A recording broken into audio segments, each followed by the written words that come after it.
अन्य समाचारनी जो बात करिए तो गांधीनगરમાં राज्य मार्ग वाहन व्यवहार निगम द्वारा અગરિયા વિસ્તારના રણશાળાના બાળકો માટે સ્કૂલ ઓન વ્હીલ્સ યોજનાનું લોકાર્પણ કરવામાં આવ્યું છે।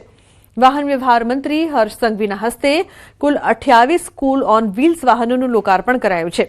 દરિયા કિનારે મીઠા અને ભેજવાળા વાતાવરણમાં રહેતા અગરિયા બાળકો સુધી શિક્ષણ પહોંચાડવા માટે આ મોબાઈલ ક્લાસરૂમ ખાસ રીતે તૈયાર કરવામાં આવ્યા છે।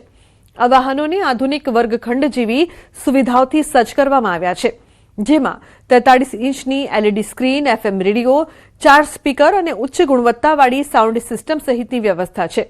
આ ઉપરાંત 20 સ્ટડી ટેબલ, દરેક ટેબલ પર એલઈડી લાઇટિંગ અને 6 વોલ ફેન જેવી સુવિધાઓ પણ આપવામાં આવી છે। ખાસ વાત એ છે કે આ સ્કૂલ ઓન વ્હીલ્સ વીજ જોડાણ વિના 48 કલાક સુધી કાર્યરત રહી શકે તેવી રીતે તૈયાર કરવામાં આવી છે। બાળકોમાં દિશા સમજ માટે હોકાયંત્ર પણ મૂકવામાં આવ્યું છે। આ પહેલથી અગરિયા બાળકોને સ્થળ પર જ આધુનિક અને ગુણવત્તાયુક્ત શિક્ષણ મળવાની સુવિધા ઉપલબ્ધ થશે। गुजरात सरकार एसटी द्वारा अगरिया विस्तार में रणशालानु एक खूब ज नवा अभिगम जोड़े एसटी नी जे वेस्ट बसों हती एमांथी बेस्ट उपयोग कई रीते थई शके तेनुं एक उत्तम उदाहरण पूरुं पाड्युं छे। 28 रणशाला आज अहींयाथी आ अगरिया विस्तारों माटे प्रयाण करशे। आवी बीजी बी अनेक बसों अमे लोको भविष्यनी अंदर तैयार करीने अलग अलग क्षेत्र में मूकीने ज्यां बाळकोए दूर सुधी जवुं पड़तुं होय ते ना जवुं पड़े ते माटेनो प्रयास करशे। અમદાવાદમાં આજથી રાજ્ય સરકાર દ્વારા શાળા પ્રવેશોત્સવનું આયોજન કરવામાં આવ્યું છે। અમદાવાદ શહેરની અંદાજે 775 જેટલી શાળાઓમાં આ પ્રવેશોત્સવ ઉજવવામાં આવશે। શહેરમાં આયોજિત વિવિધ કાર્યક્રમોમાં કેબિનેટ મંત્રી ઋષિકેશ પટેલ તેમજ રાજ્યના મુખ્ય સચિવ એમ.કે. દાસ સહિતના મહાનુભાવો ઉપસ્થિત રહેશે।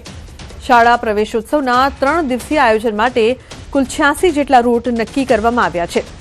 23, 24 અને 25 જૂન દરમિયાન યોજાનારા આ ઉત્સવનો મુખ્ય હેતુ બાળકોને શાળામાં પ્રવેશ માટે પ્રોત્સાહિત કરવાનો અને શિક્ષણ પ્રત્યે જાગૃતિ લાવવાનો છે।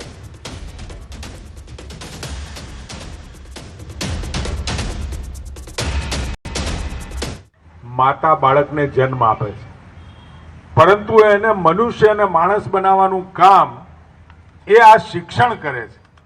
આ શિક્ષણ કરતું હોય છે। એનો બીજો જન્મ, બાળકનો બીજો જન્મ, મનુષ્યનો બીજો જન્મ।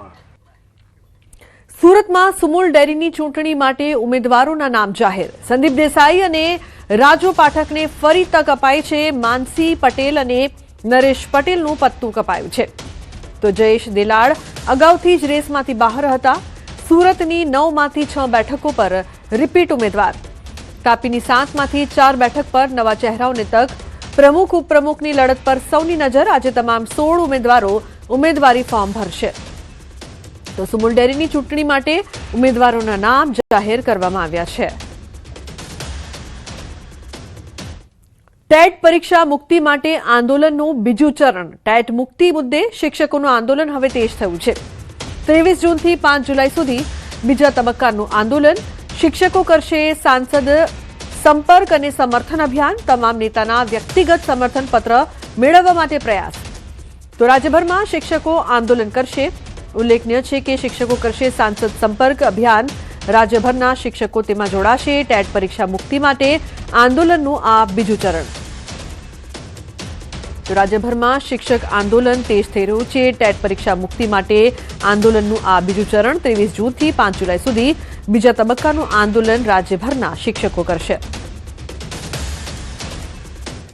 અખિલ ભારતીય રાષ્ટ્રીય શૈક્ષિક મહાસંઘ દ્વારા આગામી 5મી જુલાઈ સુધી સાંસદ સંપર્ક યોજના કરવામાં આવશે। આ અન્વયે જે તે જિલ્લાના પદાધિકારીઓ, તાલુકાના પદાધિકારીઓ દ્વારા પોતાના સાંસદશ્રીનો સંપર્ક કરવામાં આવશે। તેમને આવેદનપત્ર આપવામાં આવશે। મહેસાણાના વિજાપુરના મણિપુરા હત્યા કેસમાં પોલીસની મોટી કાર્યવાહી સામે આવી છે। 3 આરોપીઓનું ઘટના સ્થળે રિકન્સ્ટ્રક્શન કરવામાં આવ્યું છે। વિજાપુરના મણિપુરા વિસ્તારમાં અમિત સલાટ નામના યુવકની હત્યા કરાઈ હતી। પોલીસે હત્યાના ત્રણેય આરોપીઓ ચેતન ઠાકોર, રાહુલ ઠાકોર અને સિદ્ધરાજ ઠાકોરને સાથે રાખીને ઘટના સ્થળે રીકન્સ્ટ્રક્શન કરાવ્યું. તો હત્યાના આરોપીઓની ધરપકડ કરવામાં આવી છે. તો પોલીસે પકડીને સરઘસ પણ કાઢ્યું હતું. ઘટના સ્થળે લઈ જઈને તેમનું રીકન્સ્ટ્રક્શન કરવામાં આવ્યું. હત્યાના આ આરોપીઓની ધરપકડ કરવામાં આવી છે.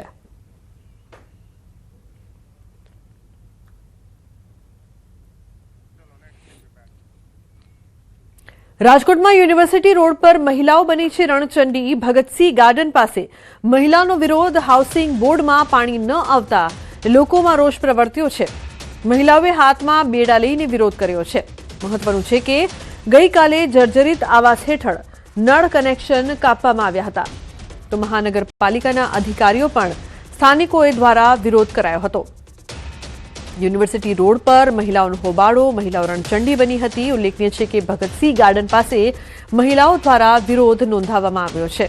તો હાઉસિંગ બોર્ડમાં પાણી ન આવતા લોકોમાં રોષ પ્રવર્ત્યો છે. લોકોને હાલાકીનો સામનો કરવો પડી રહ્યો છે. મહિલાઓએ હાથમાં બેડા લઈને વિરોધ કર્યો. સંવાદદાતા હાર્દિક લાઈવ જોડાયા છે રાજકોટથી વધુ માહિતી આપવા માટે. હાર્દિક, યુનિવર્સિટી રોડ પર જે પ્રકારથી મહિલાઓ રણચંડી બની છે, શું વધુ માહિતી, શું વધુ વિગત? હાર્દિક, ચોક્કસથી છેલ્લા 24 કલાકથી એક પ્રશ્ન ચાલી રહ્યો છે. અહીં જે વિસ્તારમાં જે હાઉસિંગ બોર્ડના જર્જરિત મકાન છે તેમના નળ કનેક્શન કાપવામાં આવ્યા હતા. મહિલાઓએ પણ આક્રોશ વ્યક્ત કર્યો હતો. મહિલાઓનો પ્રશ્ન હતો અને અત્યારે પહોંચ્યા છે. જે જર્જરિત ક્વાર્ટર છે, આમ તો 5 વર્ષથી દર વખતે નોટિસ આપવામાં આવે છે. જે ક્વાર્ટરો છે એ ગુજરાત ગ્રામ ગૃહ નિર્માણ બોર્ડ દ્વારા આપવામાં આવેલા ક્વાર્ટરો છે. એમની જવાબદારી એમની છે, પણ એમને દર વર્ષે નોટિસ આપવામાં આવે છે કે ચોમાસામાં મકાન એકદમ જર્જરિત છે, આપ જોઈ શકો છો કે કાંઈ પડે કરે, કાંઈ જાનહાની થાય, કોઈને લાગી જાય તો શું કરવું. તો દર વખતે કહેવામાં આવે છે કે તમે મકાન રિનોવેટ કરો અથવા તમે કે ખાલી કરો. તો જેટલા લોકોએ રિનોવેટ, જેની સગવડતા વ્યવસ્થા છે એને રિનોવેટ કર્યા છે. બાકીના લોકો ઘણા બધા એવા છે કે જ્યાં ન રહેતા હોય, રિનોવેટ નથી કર્યા. એને લઈને બધા જ લોકોને પ્રશ્ન આવી રહ્યો છે. સંજયભાઈ, ખાસ કરીને પાણી કાપવામાં આવ્યું તો પાછું આપવામાં આવશે? જી ચોક્કસ. પાણીની પાઇપલાઇન અને ઇલેક્ટ્રિસિટી કટ કરવામાં એટલા માટે આવી હતી. ગુજરાત ગ્રામ ગૃહ નિર્માણ બોર્ડે કોર્પોરેશનને એવું કીધું હતું કે તમે આ લાઇટ કનેક્શન અને પાણી કટ કરો. તો અત્યારે બધા રહેવાસીઓને અમે મળ્યા છીએ. એમનો પાણી પ્રશ્ન છે, અત્યારે ઉનાળો છે, પાણીની જરૂરિયાત હોય તો અત્યારે એવો નિર્ણય લીધો છે. માનની મેયરશ્રીને પણ વાત થઈ છે, એમને અધિકારીશ્રીઓને મોકલા છે કે ભાઈ અત્યારે 1 કલાકની અંદર પાણી ચાલુ કરવામાં આવે છે. 1 કલાકમાં બધાને પાણી મળી રહેશે. સાથે સાથે જેટલા લોકો રહે છે એ લોકો સોગંદનામા કરીને આપી દે 5 દિવસની અંદર કે પોતાના મકાનો જે છે એ રિનોવેટ કરી નાખશે. એ શરતે 5 દિવસની શરતે અત્યારે પાણી અત્યારથી જ ચાલુ કરવામાં આવશે. ચોક્કસથી અહીંયા મહિલાઓ પણ છે, જે મહિલાઓ દ્વારા વિરોધ કરવામાં આવતો હતો. આપણે બહેનો સાથે વાત કરીશું. બેન, આજે તમારો પ્રશ્ન હતો, શું હતો, હવે શું વાત થઈ છે? મેં સાહેબે પાણીની હા પાડી છે. કલાકમાં પાણી અમને ચાલુ કરી દે છે.